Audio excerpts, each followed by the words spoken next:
Olá! Hoje a gente vai mergulhar num assunto fascinante, a ecologia. É a ciência que basicamente estuda as conexões, muitas vezes secretas, entre todos os seres vivos e o lugar onde eles vivem. Vamos desvendar juntos como essa teia funciona.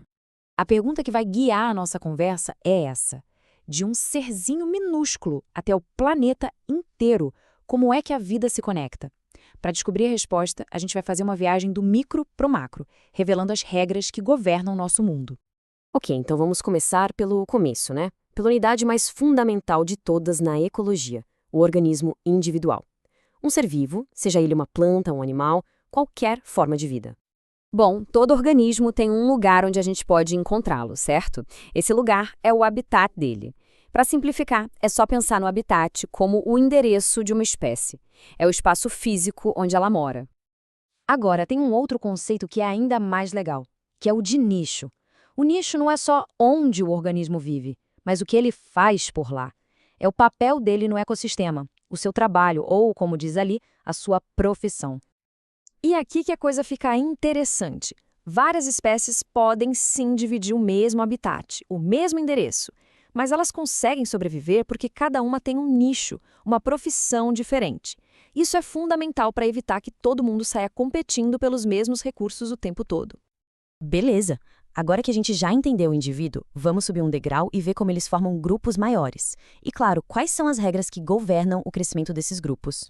Então, quando a gente pega um grupo de indivíduos da mesma espécie, vivendo na mesma área e interagindo entre si, a gente tem o que chamamos de população. É o próximo nível na nossa escada da ecologia.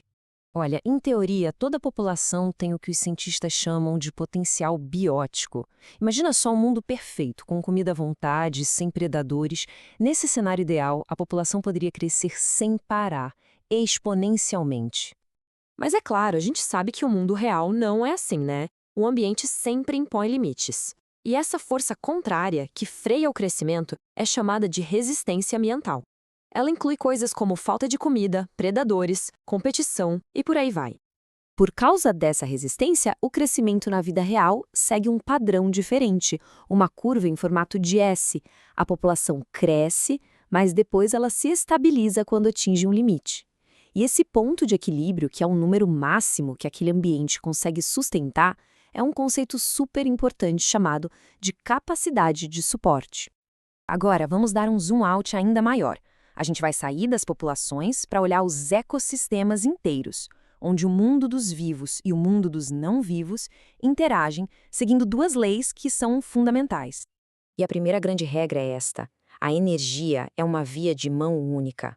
Ela entra no sistema, geralmente vindo do Sol, passa pelos organismos e vai se dissipando.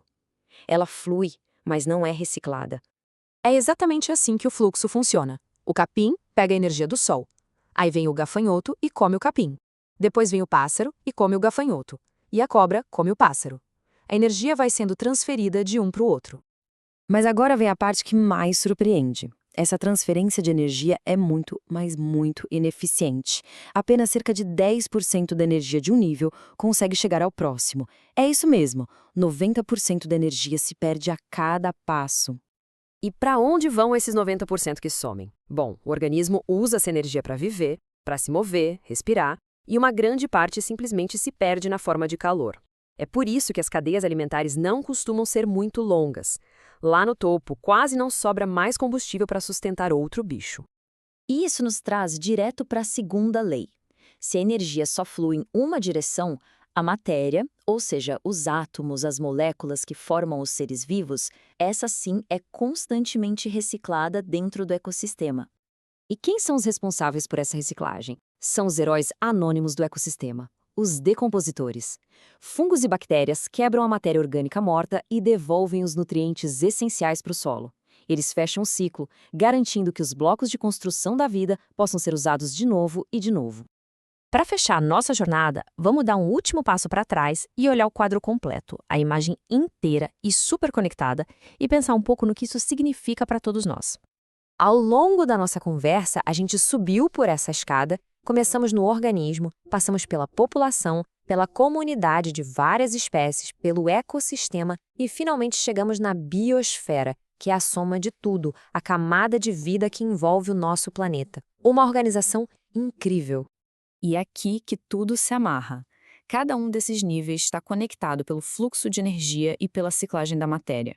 É isso que cria esse sistema dinâmico, equilibrado, que sustenta toda a vida que a gente conhece. E a gente termina com essa reflexão. Saber que cada parte, não importa o quão pequena, está profundamente conectada a todo o resto. Como será que isso muda a forma como a gente enxerga o nosso planeta e o nosso papel nele?